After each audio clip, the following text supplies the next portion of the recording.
మీతో స్టార్ట్ చేస్తాను. సో ఏమంటారు లలిత్ కుమార్ గారు, లాస్ట్ 3-4 days గా జరుగుతున్న దాన్ని అబ్జర్వ్ చేసిన తర్వాత మీకు ఏమనిపిస్తుంది? అవునండి, ముందుగా జీ తెలుగు ప్రేక్షకులకి, ప్యానెల్లో ఉన్న మిత్రులందరికీ నమస్కారం అండి. ఇక్కడ ఫస్ట్ ఆఫ్ ఆల్ ఒక విషయం చూసుకోవాలండి. ఈ ఎమ్మెల్యే మందల శామ్యూల్ ఎవరైతే మాట్లాడాడో, ఈయన మాట్లాడిన దాన్ని 2 points లో చూద్దాం. ఒకటి, అసలు ఫస్ట్ ఆఫ్ ఆల్ అతనికి ఎమ్మెల్యేగా నైతికంగా కొనసాగే హక్కు ఉందా? ఎందుకంటే మనం భాష గురించి మాట్లాడేటప్పుడు పార్లమెంటరీ వర్డ్స్, అన్పార్లమెంటరీ వర్డ్స్ అని చెప్పి మాట్లాడుతుంటారు. ఒక మంచి వేదిక మీద అక్కడ ఎంతో మంది దళిత నాయకులు ఉన్నారు, వాళ్ళందరూ కూడా పదవీ స్వీకార కార్యక్రమం జరుగుతుంటే అక్కడ వాడకూడని పదం లకారం వాడాడు.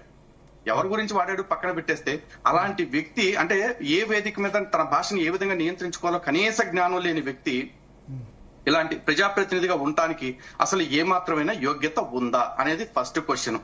నాకు తెలిసైతే అతనికి అట్లాంటి అర్హత లేదని అర్థమైపోయింది. ఇక రెండోది, వేద మంత్రాల గురించి చాలా అభ్యంతరకరమైన వ్యాఖ్యలు చేశాడు. అతనికి ఏంటి అర్థం కావట్లేదు, అతను ఏమంటున్నాడు అని చెప్పేసి అన్నాడు. ఇతనికి అర్థం కావట్లేదంటే ఎవరినన్నా చాలా మంది పండితులు ఉన్నారు, వాళ్ళని అడిగితే చెప్తారు. పండితులే అవ్వక్కర్లేదు, ఈ రోజున దళితుల్లో కూడా చాలా మంది అర్చకత్వ శిక్షణ, పౌరోహిత్య శిక్షణ తీసుకుంటున్న వాళ్ళు ఉన్నారు. వాళ్ళని అడిగినా కూడా వాళ్ళు అర్థం చెప్తారు. కానీ అతను ఏమంటున్నాడు కూడా మనకు అర్థం కావట్లేదు అంటున్నాడు. ఇక్కడ గుర్తుపెట్టుకోండి, ఆ రోజు వాళ్ళు చేసింది ఆశీర్వచనము, దీన్ని స్వస్తి వచనము అని చెప్పేసి అంటారు.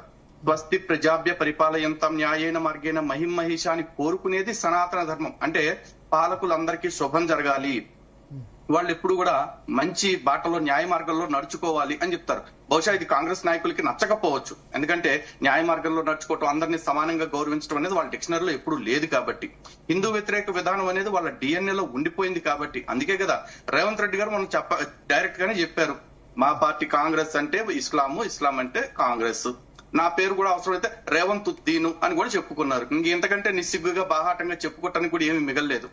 కాబట్టి ఆయన వంత చూసుకుని, ఆయన వత్తాసు చూసుకుని ఈ మందల శామ్యూల్ వేద పండితుల్ని అంత దారుణంగా అవమానించాడా అన్న విషయం అనిపిస్తోంది. ఈయనకి సరే సంస్కృతంలో ఉన్న భాష, మన భారతీయ మూల భాష, దానిలో ఉన్న పదాలు అర్థం కావట్లేదు అన్నాడు. మరి ఈయనకు రోజు మసీదుల మీద నుంచి రోజుకి 5 సార్లు అరుస్తా ఉంటారు. అవన్నీ చక్కగా అర్థమవుతున్నాయి, అరబ్బీలోనో ఉర్దూలోనో మాట్లాడుతూ ఉంటే. దానిలో ఏం చెప్తున్నారు, రోజు మా దేవుడు తప్ప ఇంకెవ్వరో దేవుడు కాదు, ఎవరైనా సరే మా దేవుడి ముందు దిగదుడుపు అది ఇదని చెప్పి రోజు ఈ దేశంలో ఉన్న 80% మంది హిందువుల్ని అవమానిస్తూనే ఉన్నారు. అయినా కూడా మేము దాన్ని సామరస్యం అనుకుని సరిపెట్టుకుని బతికేస్తా ఉన్నాం. మొన్న పక్క రాష్ట్రం ఆంధ్రప్రదేశ్ లో చూస్తే ఒక చర్చి పాస్టర్ పవన్ కళ్యాణ్ గారు ఆయన సనాతని అని చెప్పుకుంటున్న పాపానికి పవన్ కళ్యాణ్ గారి పేక్ కోసేద్దాం అవసరం అయితే అని చెప్పి మాట్లాడాడు. మరి చర్చిల్లో నుంచి, మసీదుల్లోంచి వచ్చే మాటలన్నీ కూడా పాప మందల శామ్యూల్ గారికి వేదవాక్కుల కంటే గొప్పగా వినిపిస్తున్నాయేమో. కాబట్టి అతను మాట్లాడిన మాటలు ఏవైతే ఉన్నాయో ఈ మాటల్ని ప్రతి ఒక్కళ్ళు కూడా ఖండిస్తున్నారు. కానీ దానికి అతను ఈ రోజు వచ్చిన రియాక్షన్ చూడాలండి. క్షమాపణ చెప్పాడు అని చెప్పి మీడియాలో చూస్తుంటే నేను ఎంతో ఆశపడ్డాను, పౌరులకు క్షమాపణ చెప్పుంటాడు, తప్పు తెలుసుకుంటాడు అని. వీడియో మొత్తం చూస్తే ప్రెస్ మీట్ అంతా ఎక్కడా క్షమాపణ చెప్పకుండా విచారం వ్యక్తం చేస్తున్నాడంట. ఈ బొక్కలో విచారాలు మాకు ఎందుకండి, దానివల్ల పైసాగా పనికి వస్తుందా? ఏమీ లేదుగా. అండ్ ఇంకొక మాట చెప్పాల్సింది ఏంటంటే, రేపు ఉగాది పంచాంగ శ్రవణానికి వీళ్ళందరూ కూడా మళ్ళీ పండితుల్ని తీసుకొచ్చి కాంగ్రెస్ పార్టీ కార్యాలయాల్లో, జిల్లా కార్యాలయాల్లో కూర్చోబెట్టి పంచాంగ శ్రవణాలు చేపిస్తారు. ఇక్కడ కొంతమంది ఛాలెంజ్ చేస్తున్నారు, ఈసారి ఎవ్వరు కూడా కాంగ్రెస్ నాయకులు దమ్ముంటే పంచాంగ శ్రవణం పెట్టకండి అని చెప్పేసి. నేను ఆ మాటను ఖండిస్తున్నానంటే, ఏదైనా సరే ఉంటే పండితులు ఎవరైతే వెళ్తారో ఫస్ట్ వీళ్ళు ఆగిపోండి వెళ్లకుండా. వీళ్ళని ఎవరన్నా పిలిచినా సరే, నిజంగా మీకు వేదం మీద గౌరవం ఉంటే, నిజంగా స్వస్తి వచనాల మీద గౌరవం ఉంటే, వేద పండితులు కావచ్చు, లేకపోతే పంచాంగ ప్రవచనకర్తలు గాని, పంచాంగం చెప్పేవాళ్ళు గాని ఎవరైనా సరే, మేము కాంగ్రెస్ పార్టీ లేదా కాంగ్రెస్ పార్టీకి సంబంధించిన కార్యాలయాల్లో గాని ఎక్కడ ఈ పురాణ ప్రవచనం గాని లేకపోతే పంచాంగ శ్రవణం గాని చెయ్యము.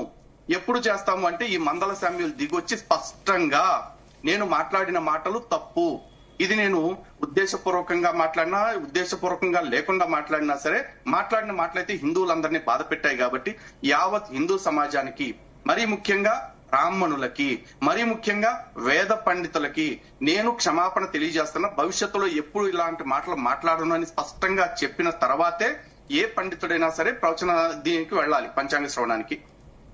Okay okay okay yes. So ఒకసారి ఏమన్నారో చూద్దాం. శామ్యూల్ నిన్న ఏమన్నారు, ఇవాళ ఏమన్నారు? పిసిఆర్ ఒకసారి బయట ప్లే చేయండి. నిన్న అన్నది, భారతదేశంలో ప్రమాదం పొంచి ఉన్నది, ఆదివాసుల అడవి కాలిపోతా ఉంది, మన జాతి నిర్మాణం కూలిపోతా ఉంది, మనవాద వ్యవస్థ మన ఇంటి ముందుకు వచ్చింది. ఇప్పుడు ఆయన బాబురావు ముచ్చట చదివిండు. ఆడు లంచగొడకారో తెలియదు, ఎవరికొడకారో తెలియదు. ఈ వ్యవస్థ ఇట్లా ఉంది. బ్రాహ్మణ సోదరులకు నేను మనవి చేస్తా ఉన్నా, మీరు బాధపడాల్సిన అవసరం లేదు. మీకోసం ఒక్క వర్డ్ కూడా నేను వ్యతిరేకంగా మాట్లాడలేదు. దానికోసం నేను మీరు బాధపడితే దానికి నేను బాధ్యతగా నేను అది నిజం కాదని కూడా చెప్తా ఉన్నాను. మా దగ్గర యోగానంద లక్ష్మణ స్వామి దేవాలయం ఉంటుంది అరవపల్లి కాడ. అక్కడ రాంబాబు గారి అయ్యగారు ఉంటాడు. నేను ఉద్యోగంలో ఉన్నప్పుడు కానీ, నేను చైర్మన్ ఉన్నప్పుడు కానీ, నేను మొన్న ఎమ్మెల్యే అయినప్పుడు కానీ ఆ దేవాలయానికి పట్టు వస్త్రాలు తీసుకుపోయేది నేను, తలంబ్రాలు మోసుకుపోయేది నేను. ఆయన ఆశీర్వాదం తీసుకుని ఆయన కూడా పాదవందన చేసే సందర్భాలు ఉన్నాయి. అటువంటిప్పుడు నేను బ్రాహ్మణులకు కించపరచాల్సిన అవసరం నాకు లేదు. అదే వర్డ్ కనుక నాకు అర్థమైతే నేను అయ్యగారు కూడా అడుగుతాను. మా దగ్గర పోయి అయ్యా నువ్వు ఏమో చదివినో జరి చెప్పు అని మళ్ళీ నేను తర్జుమా చేసుకుంటా. తర్జుమా చేసుకుంటే వాళ్ళు మంచి చెప్తారు, నేను కూడా వింటా. ఇప్పుడు నేను వాళ్ళు అన్నది లేదు, వాళ్ళ జోలికి పోయింది లేదు. ఎందుకు వాళ్ళేమో నాకేం పగదారులా? వాళ్ళేమో నేను వాళ్ళకేమైనా శత్రువునా? కనుక ఒకవేళ బాధపడి ఉంటే వాళ్ళందరూ కూడా మీరు బాధపడాల్సిన అవసరం లేదు. నేను మిమ్మల్ని కూడా నేను సమాజం గుర్తిరిగిన నేను అన్ని కులాలను మతాలను వ్యవస్థనే గౌరవించడం నేను. తెలంగాణ బ్రాహ్మణ సమాజానికి నేను ఒక విజ్ఞప్తి చేస్తా ఉన్నా. మొన్న 12వ తారీఖు నాడు జరిగిన మా కౌంపల్లి సత్యనారాయణ సన్మాన సభలో అది మీకు నేను వాడిన పదం ఏమన్నా బాధ కనిపిస్తే నేను లోపల తీసుకుంటున్నా. కనుక మీ పట్ల కానీ, మీ వ్యవస్థ పట్ల కానీ, మీ సంస్కృతి పట్ల కానీ నాకు అమితమైన గౌరవం ఉన్నది. ఆ గౌరవాన్ని నేను ఈనానే కాదు ఏనాటి నుంచి నేను సమాజంలో ఉన్నాను కాబట్టి గౌరవిస్తా. నేను ఇప్పటికి గౌరవిస్తా, ఎప్పుడు గౌరవిస్తా. బ్రాహ్మణ సమాజానికి ఒకవేళ మీరేమన్నా బాధపడితే నేను చాలా విచారణ వ్యక్తం చేస్తున్నా, వాపసు తీసుకుంటున్నా. నేను